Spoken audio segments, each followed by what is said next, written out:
Welcome back to Tatev Talks, where brains meets banter. Today we're joined with Albert Babayan. We'll be right back.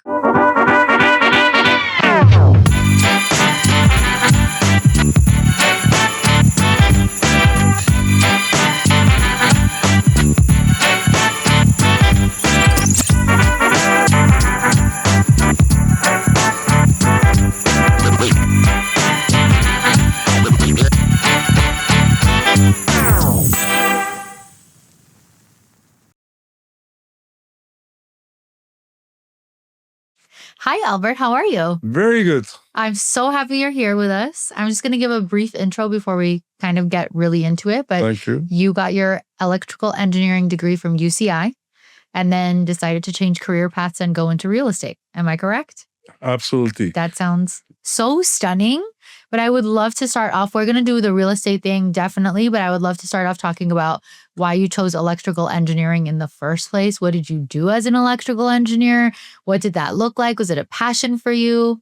Okay. The real story is the electrical engineering. It wasn't chosen by me. Okay. When my grades were transferred from Iran to the University of Southern California, at the time my brother was going at the school. Yeah. The school saw my grades and they say engineering and electronic engineering. No way. And I really didn't care about electronics and I was an engineer, mathematician. I was very good in that.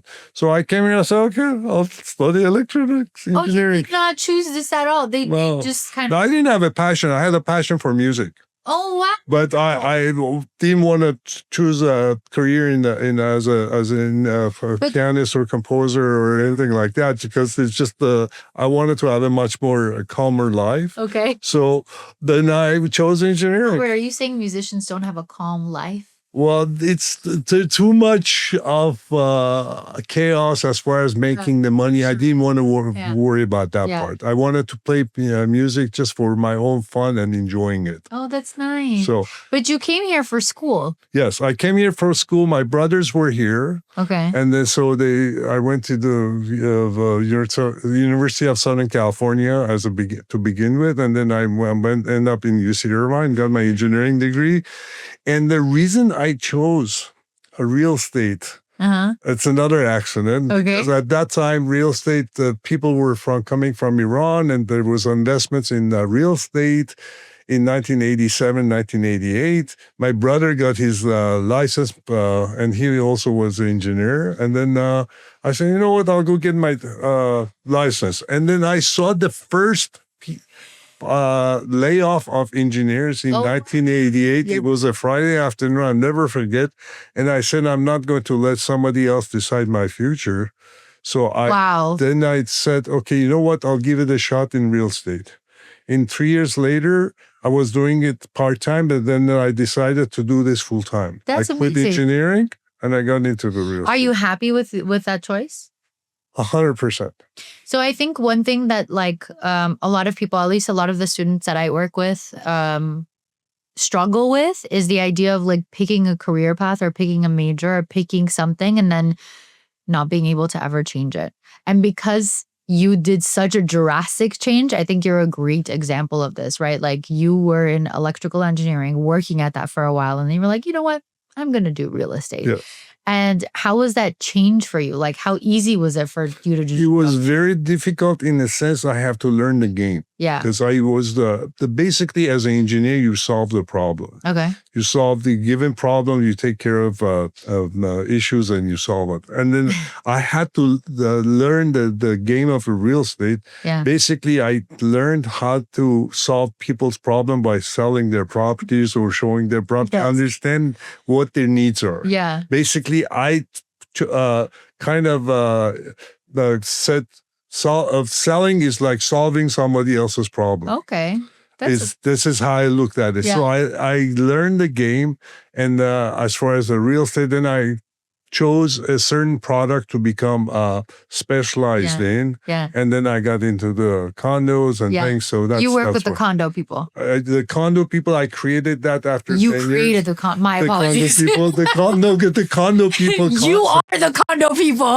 At the time, because I saw that the condos are the higher turnover as Okay. far as a real estate, because people don't stay in their condos too long versus Right. people who buy single family. That's an that- engineering mindset. You're like, that's how you can change. yeah. You make money from selling, not Yeah. just looking at the property. Yeah. Oh, nice. So And how do you feel? Just a little bit, because I was just recently telling you that I started watching Selling Sunset and all the real estate shows. So just briefly, I don't know anything actually about real estate, but how is the real estate market right now? it's right now, we still have a very lack of supplies. Okay. I mean, I feel so bad for the first time buyers because the monthly payments, the interest rates being high and price being high, monthly payments are very high. Yeah. A lot of the parents are helping their kids Oh, what? to buy their own properties. But remember, a lot of people have refinanced their properties during the COVID time. Yeah. Between 2.5% to 3%. It's very hard to let go of them. Yeah. So the best sellers right now are the dead people and divorced people and people who are moving out of the area. Great. So the rest, they're still holding on to their Oh my properties. goodness. Okay. So not the best time right No, now. no. Okay. Good to know. Just to, that's so funny. Just to think about when you were a student, what's something that you really think that you did as a student, whether it was at UCI or USC or when you were earning your real estate license, that you feel like really helped you become who you are? I'm always, whenever I chose to do something, I have to do it at the very top level. Okay. I dedicate myself and I have to become like very good in doing that. Yeah. I cannot, I do not like mediocrity. I have to learn the game. I have to understand. So I believe in the school. I graduated cum laude. Yeah. So I studied very hard, a lot of hours, but I dedicated myself in doing that. Absolutely. I think that there's definitely a difference now in the way people study and the way people dedicate themselves to their work, for sure. Yes. So that's a good piece of advice. Study hard, dedicate yourself to your academics. Yes. What do you think is something that you did as a student that maybe didn't serve you so well, or you didn't like, or you wouldn't suggest? One thing, I rushed through this school. Oh, okay. And I took too many. I should have taken more classes, like in Like in the fun writing. classes? Well, English writing, and because I think writing is very important for your thoughts. Say that one more time to the camera, Yes, because I need my students to know that. writing is incredibly important because Thank you. when you write well, it's all the right thoughts come out of your mind. I learned that through my engineering. That during engineering, you don't really get to write a lot of things. But when you work in a company, you have to write proposal. I took some classes to learn how to write and how to get the message across. Very, very important. It's definitely not an easy thing to do. Yes. So my students, I'm not good at keeping up with this, but I started a series of like, we should read out loud. And I read things that my students have submitted to me, and it's like not good because they never reread their work out loud, right? Because writing is a skill that you have to practice. Yes. It's not just like you wake up one day and you're like, and a lot of stupid thoughts that are in your head. When you write them down, you realize how stupid they are and they go away. yes. So that's why it's so important It's on so a daily important. basis to write things down. I agree. And then read them. Yes, and be like, absolutely, oh, this is absolutely. stupid. This doesn't make sense. Oh, I forgot words in this sentence. You know, it's so important to write things down. 100%. I absolutely agree with you. Okay, so more writing. I absolutely agree with you. Do you feel like if you could choose any other career path besides electrical engineering or real estate, that you would do that? No. Not at this stage. I'm in my fourth quarter of a career. Basically, I'm having fun right now. Okay. We're working You're in back. real estate. I'm spending a lot of times with the grandkids. I'm spending time with my music. I go to my concerts. Yeah. I don't want to I really, at this stage of my life, I don't want to learn. I'm learning more about the things about music and all that. More interesting to me than finding any other ways of making money. Okay. Would you have, if it wasn't your fourth quarter of life, would you have picked a different career? It's a very good question. Thank you. If money wasn't important, I think the one thing I love the physics and research and in that area to learn about that area. Oh, okay. To teach on that. Oh, you could still teach. No, not. It takes a lot of time and exercise. I mean, for physics, sure, but that sounds like fun. So teaching it. Yes, teaching and telling others about things. Okay. Yes. I love that. You can. I think you can still do that. Yeah, maybe. It can be like a fun thing. It doesn't have to be like because teaching is not going to pay you well. Yeah. So it doesn't have to be a money thing, but it can be like a fun thing that you can do. And you mentioned that you play piano, right? Yes. Did you ever want to take that professionally? Or like, yes, I wanted to do that, but then it's a very, very difficult career to do that in the highest level. So then I came to peace with myself to play just to play at a level that I enjoy at a high level. Yeah. And I just play for fun. Okay. Not just for making money. Not for you play for like you, your wife, your grandkids. No. Well, whoever wants to listen, they don't have a choice. So if I invited you to my class to play piano, we would have to get a piano. But if we could do that, you would of course, I will keep that in mind. Because I tell Sarah, who's the owner of the studio, as you know, all the time she comes to my classes and does like a meditation with my class and introduces them to just different types of healing methods, whether it's Native American healing methods, etc. But I always love to have like guest people come in that are unexpected, you would say, you know? So the entire class is like, we're learning about research and all of a sudden there's a man playing a piano here, you know? Let me tell you a little story about the 3-year-old grandson. He loves Beethoven. Okay. He's one of my his birthday cake was Beethoven. No, I will show you the photos, and then he sits down and listens to Beethoven's Fifth Symphony. He went to 2 Hollywood Bowl concerts with us and sat through the whole thing. So it's amazing. Yeah, I'm not 3 years. He's 2 and 3 years old. I show you the photos. It's real. This guy amazing. And he last on Thanksgiving. There were a bunch of little kids. Yeah. They forced me. They said, Albert, play. They call me Abik. Sit down and play piano. I sat down and they sat down and listened. Wow. 10 minutes without running around. It's incredible. Yeah. My niece and nephew are 4 and 5 and I cannot get them to sit for like 5 minutes. No, this thing is amazing to me. Yeah. And he loves it. Yeah. I mean, when someone is that passionate about something as you are about piano, it's hard to be around it and not be like completely captivated by that. So that's amazing. I love that. I love that you play for your grandkids. I love all of that. I'm going to ask you maybe 2 more questions about like work life and then we can kind of transition. Is there any advice that you would give to students or people who are trying to choose a career path about how to go about it? I would choose a career that is practical. I'm serious. Because you need to not to go accumulate a lot of loan on you. So you need to learn to find a thing and then dive into it. Okay. Please dedicate, try to be the best in what you're going to do. Just don't be a mediocre. Yeah. And just dive into it and something that you enjoy doing it. Yeah. So choose a career that you like to do it and then dive into it. Just don't be average student. Don't be average student. Yeah. So something you like, but also something practical. Yes. Okay. Interesting. I think so because I don't think you just want to do things that are just fun, but they don't make money. But then you'd be very upset. It would be hard to do something fun that doesn't make any money. I definitely agree. I give students more or less the same type of advice. I think people have a hard time figuring out how to balance what is like realistic and what is fun, I guess, or like what they enjoy, you know, how to make money with something that they enjoy.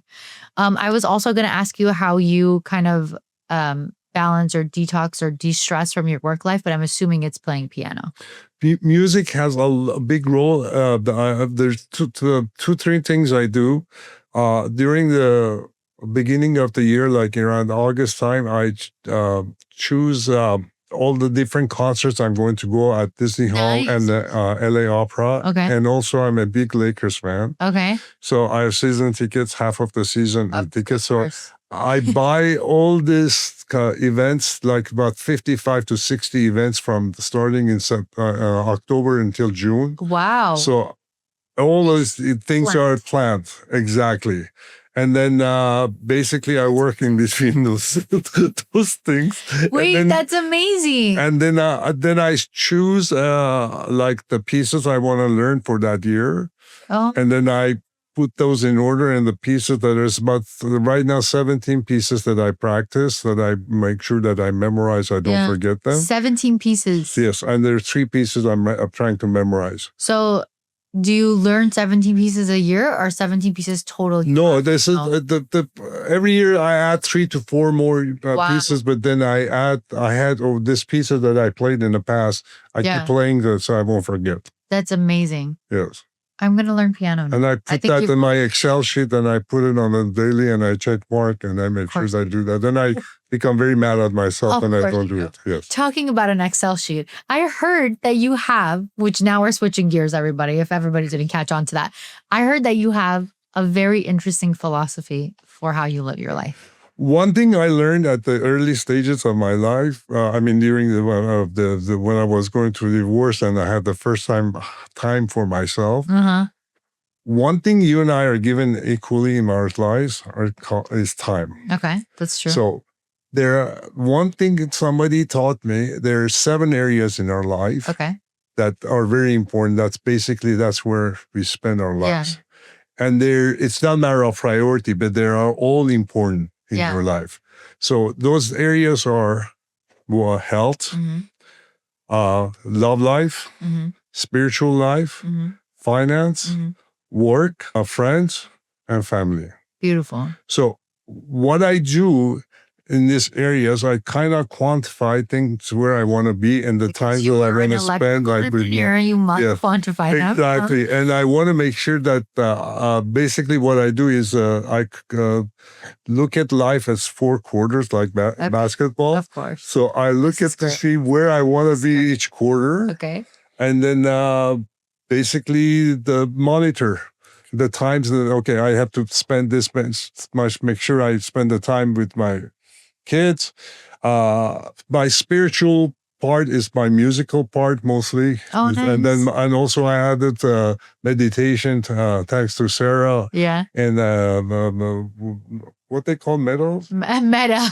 Whatever, I call it Sarah. So I come to my meditation and never miss the session. It's very, it added a very different perspective for me. Yeah. So this is my spiritual connection to myself, to the world.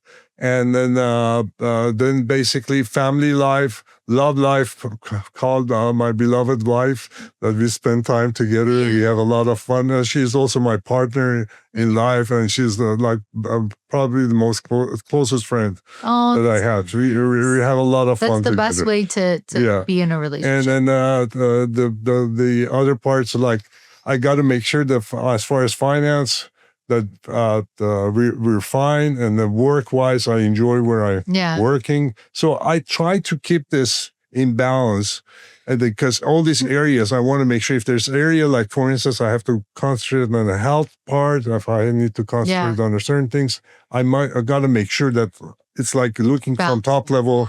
You take care of all those areas. You don't let go of just work on one area and forget about the other. Forget about the others. Wow. And do you, whenever you're setting these like goals and stuff for yourself, do you like set a time to write them out? Every morning, I check them. No way. No, I'm on Excel sheet every morning. And I make sure that where I'm at, I monitored all my income, all my expenses, everything, since 2002. Are you? So I have everything. You can come to my office. I have everything in there. Wow. We built a brand new home to the penny. Everything is calculated in there. So I know exactly every year how much I think were with what I spent. Yeah. And so I look at where we are with everything to make sure we're in the same right path. That's So amazing. I start early in the morning and reviewing everything. And then I decide, okay, today I have to take care of this. My exercise, I work out twice with my trainer. Yeah. I had to go walking lately. I've been a little lazy, but It's holiday all these season. things, I got to make sure that I'm on a path, because Wow. what I decide at the end of the year, that got to carry on. Okay. And what made you do this? Like, you started this in 2002. Yes. When I was going through divorce, I was the time I lived in the back of my office. Yeah. I was minus $300,000 in debt. Wow. And I had to design. I came up with the idea that, hey, you need to really change your life and come up with things. That's when I started to do the visualization. I started writing my goals. I started to understand the game of life. Okay. So that's how you design your life. It's not that just by accident things happen. You create this. Will you, I totally agree with you. And will you give us an example of, like, you can pick any of the areas. I don't mind whichever one, but maybe not the spiritual one, because you gave the example of Sarah, but another area of like how you would write a goal for a quarter. Okay, like for instance, in just money-wise, for finance, just how much money you want to make in that quarter, and then how you need to approach that. Wow, what's going to take to get. Every morning you check this. Oh, I check every morning and see where I'm at, how behind I am, or what adjustments on things I have to make. Oh, okay. I was gonna ask you if I'm sure you've heard of vision boards. Yes. So some people have like an idea that like you make the vision board and then you kind of put it away, so you don't. No, you need to look at. You need to look at it every morning. No, you have to look at these things. Yeah. You have to, because it has to be. You have to. It's like you're programming your subconscious mind. Yeah. Even the meditations in the morning, I adding certain things like things I want to accomplish in my life. I repeat that every morning. Your meditation. Yes. And how did you come to, so you come to see Sarah for, who I don't remember if I said this, but owns the studio that we're recording the podcast at. You see her for meditations and stuff. And how did you come to that kind of realization? Like, this is something you need to add to your life. The only reason I came, it's another funny story. It's because when I was playing my piano, my mind was scattered, looking at, thinking about other things. So I said the meditation might be able to help me to get more concentrated when I'm playing my piano. But they came in and worked on in a very different areas, and I think it worked. It was fantastic. Now I cannot get rid of her. Yeah, it's like I have to. I keep telling everyone that they need to experience working with Sarah, my daughter-in-law, and my brother-in-law. They're both. Sarah. Wow, that's amazing. And they all love it. I agree. Everybody should see Sarah. Mana Meditation Studio. Exactly. Absolutely should see Sarah. When did you start doing like meditation daily? I'm scared of her. From the day I started with her, she told me I had to listen to her. I have to follow her. From the day I started, I guess she get me this thing. What they call that thing, the tasbih or whatever. Oh my goodness. That thing, I don't know, whatever it is. I have it next to my bed.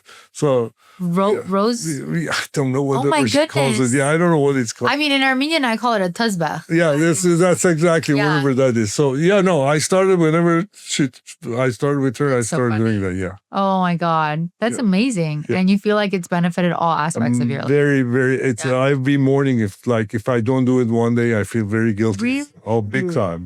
Wow, that's. And even I was doing an MRI. I was doing a meditation during the MRI. It's the best thing to do. Yeah, even before I want to fall asleep. Yeah. I repeat these things. Yes, it's the best thing to do during an MRI, or like MRI is the one where you're super claustrophobic because you feel like the machine is going to fall on top of you. It's the best thing to do is just to meditate. And in any like panic kind of a state that you could be in, best thing you could do is just meditate and just kind of ground yourself. I love that. Thank you for sharing that. We talked about your philosophy of life. We talked about your quarterly check-ins and visualization. How do you think that visualization has helped you set your goals? Believe it or not, like I wrote down things that I want in my life. Yeah. One of the biggest things that I own I mean not own, is like the part of my life is my piano. Okay. in 2001, I wrote down what kind of a piano I want. Okay. And in 2003, I got that piano. No way. It's a Bosendorfer. It's 9'6". It's like the pianos. Yeah. So I wrote down, I put that in my thing that I want this. So I visualized what I want in my life, and they came true. Amazing. Because this is how you program yourself. Yeah. Because your mind, somehow, I believe whenever you program your subconscious mind, the world changes and things come to you according to what you want. Naturally. And then you attract all these things. So I believe in those things. And you're talking to an engineer, a square person that I know.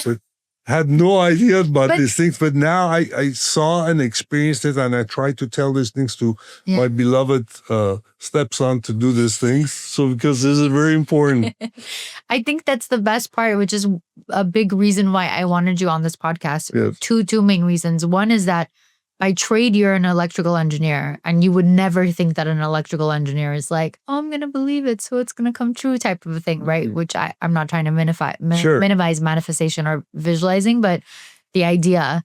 And secondly, because you had such a drastic career path change, I think both of those things are so important, and they're so key to what people are trying to do now, trying to figure out where they want to go, who they want to be, how they're going to get there. And then also trying to balance one set of beliefs, which is a square, like this is what you should believe, this is how you should do it, with whether it's spirituality, whether it's religion, whether it's visualizing, whether it's manifestation. And I think you have a really good, like well-rounded view on that, You do and I suggest to people that if they want to get into a career, go give it a shot, work in that career a little bit and see what you think. Yeah. And then if you feel like you can grow in doing that, and then just jump into it. Exactly what I say. Yes. I tell people to do that all the time. This is what I did to my oldest son. He wanted to become engineer. Then because he looked at my career, and then I put him in doing loans, and then he started doing loans, and he fell in love with that. Oh, he switched from engineering to loans, and he's very, very successful. So you need to try those areas and see what you think. Yeah, you can't do it without trying. Yeah. You can't figure out what you like without trying. Absolutely. Perfect. And one thing that I talk about a lot is like balance. So how do you feel like you balance all of those? Because 7 aspects of life, that's a lot. You got to learn how to, the time management is amazingly important in your life. You got to learn how to manage your time. When there's few things you gotta learn. When you say I don't have time, that means that the thing, whatever you're doing, is not that important. That's the biggest bullshit in the world. When people say I don't have time, it's not that thing that you ask them to do. It's not important. When it's important, you make the time. You make the time. Yeah, and so that's why you got to look at it. The important things. I consider health is very important. Yeah. Eating right, doing the right things. So you have to dedicate certain time for yourself, for your health, for your exercise, to make sure you're in a good shape. Yeah. Then the finances, you make sure that you spend the time to learn these things, to handle these things. So all these things that are important, you have to dedicate time to do this. Yeah. Your family, even with your partner, your wife, whoever you want to be, you got to put the time to do these things. Otherwise, there's no way. It's not just going to happen. So time management is extremely important. Yeah. How do you feel like you've worked on your time management? There was one little exercise, especially in real estate, I did. This is very important because people think they're very busy doing things, but they were not. Yeah. So I create this log every 15 minutes. You write down what you did. No way. End of the day, I'm not kidding. At the end of the day, you realize that you maybe worked half an hour. You think you worked, because in real estate, the time that you make money is when you talk to the sellers, when you're showing properties, or you're negotiating. So you gotta learn things that are important. If you want to goof off, it's okay. You can put time to goof off, but understand the most important things that you need to do. How much time you're spending goofing off. Exactly. So you got to be conscientious about your time.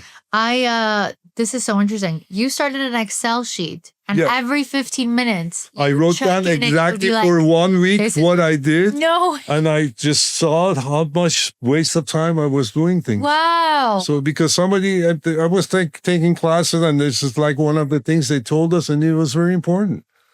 No, So that's you I've understand- never thought about that. I always tell my students that time management is important. And one of the things I tell them to like balance their time, I guess, the best way I can put it is to understand how long things are taking them. Yeah. So for example, like studying, right? And it's like reading a chapter, and I'm using air quotes because I don't think people actually do this anymore, but reading a chapter and then like taking notes and then reading your notes. And then you have to know how long it takes you to read a chapter. So if you have 3 hours to do homework, and it takes you 4 hours to read the chapter, it's not a reasonable goal. And then you're just upset with yourself. Exactly. Like, oh my God, I didn't meet the goal.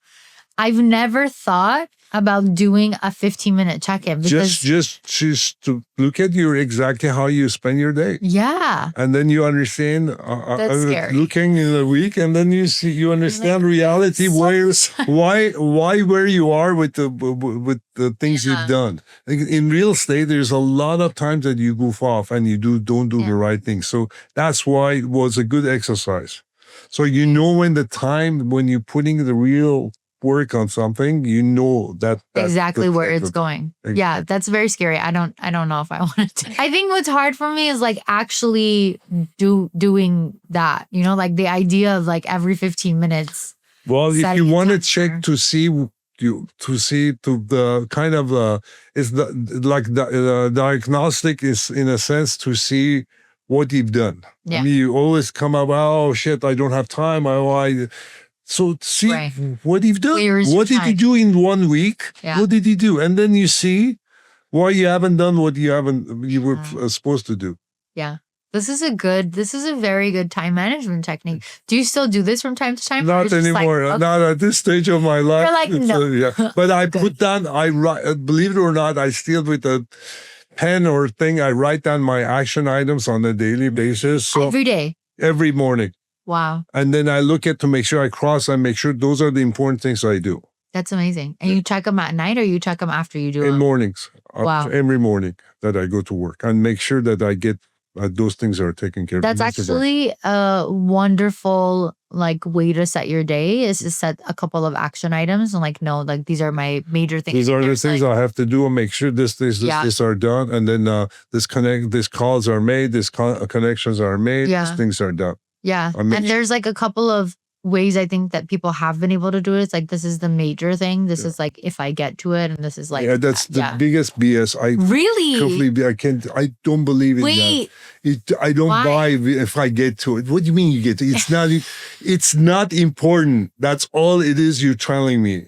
So it's when you say I get to it, there's the word procrastination. Yeah. Doesn't exist in my vocabulary. Wow. Okay. If you want to do it, you do it. If you don't, it's not important. Okay. Then don't bitch about it. Yeah. Wow. Just do it.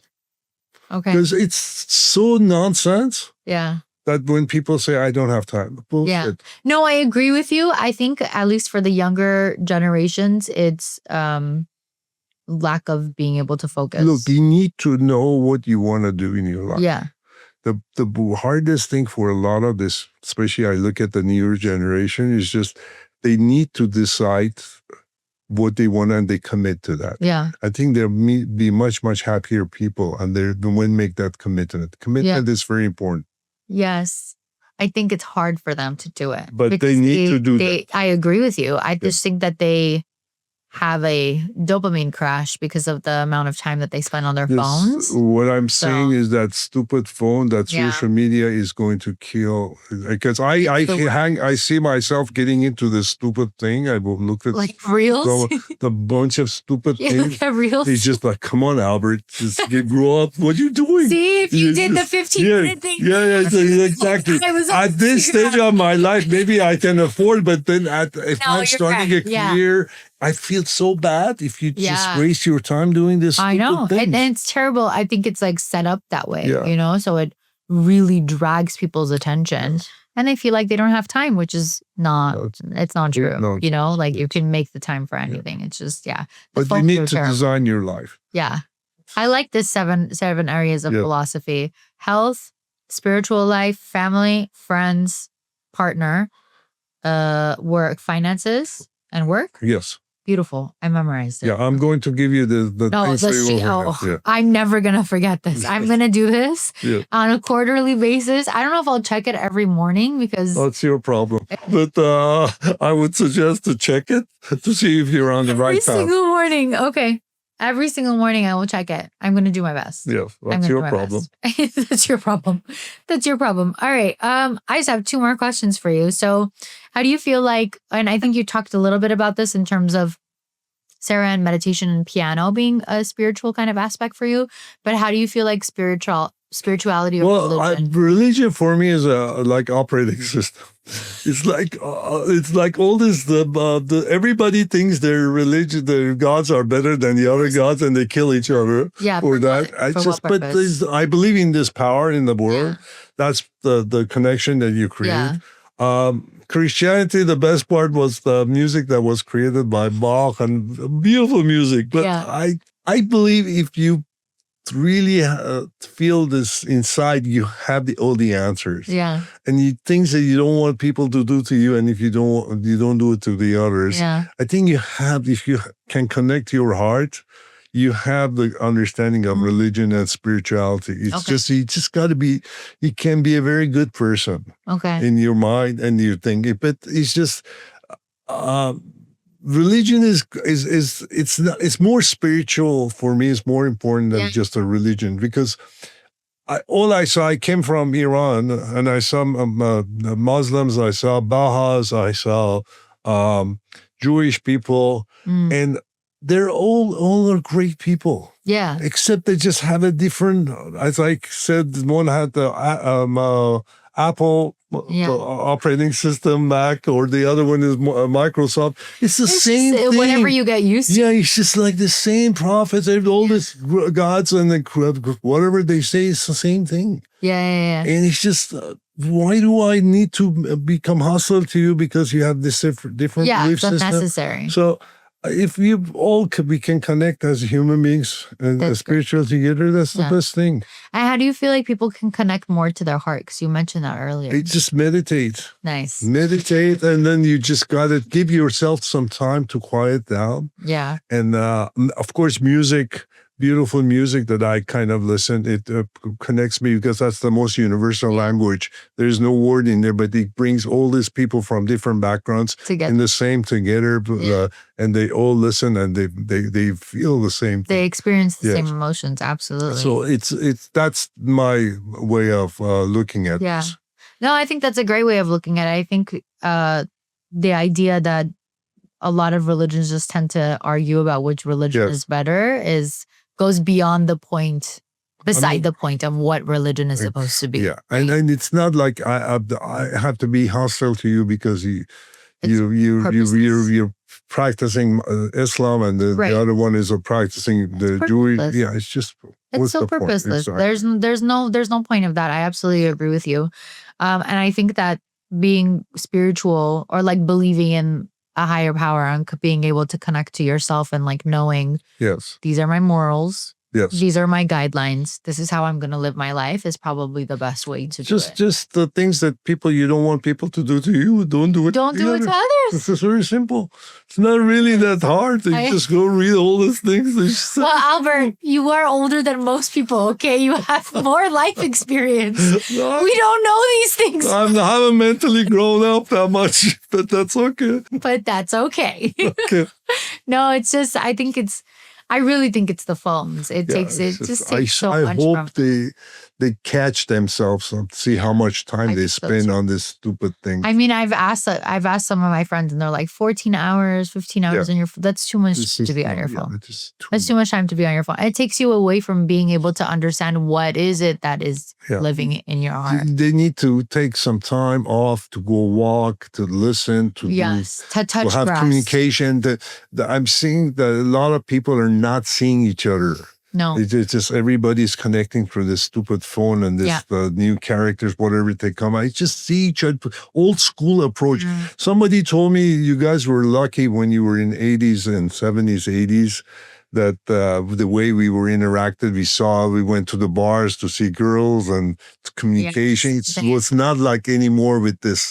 Now you go to the bar and they hit on you on the phone. Like Yeah, they're it's just sitting like, there and they text you on the just phone. rather than just the normal Yeah, conversation. it's It's they just like they lost all yeah. communication. And people when start they texting me. I said, listen, can I just call you? Yeah. Can we have just a Can we have coffee? conversation? Like, yeah, can we just a normal Yeah. conversation. I'm old school. I don't like this things that write you an essay about what I think. Yeah, neither does Sarah. Yeah, yes, exactly. See, I she hate doesn't like it that. either. Yeah, Yeah, I mean, I text a lot, but I prefer to have. I also have the skill of having communication. You know, I Yeah. see it now. I'm like, especially people if have the really reader lost it. You know, they've really just. You just need to learn, and then and the way you say it and the word comes out is totally different than the way Yeah. you type this stupid thing.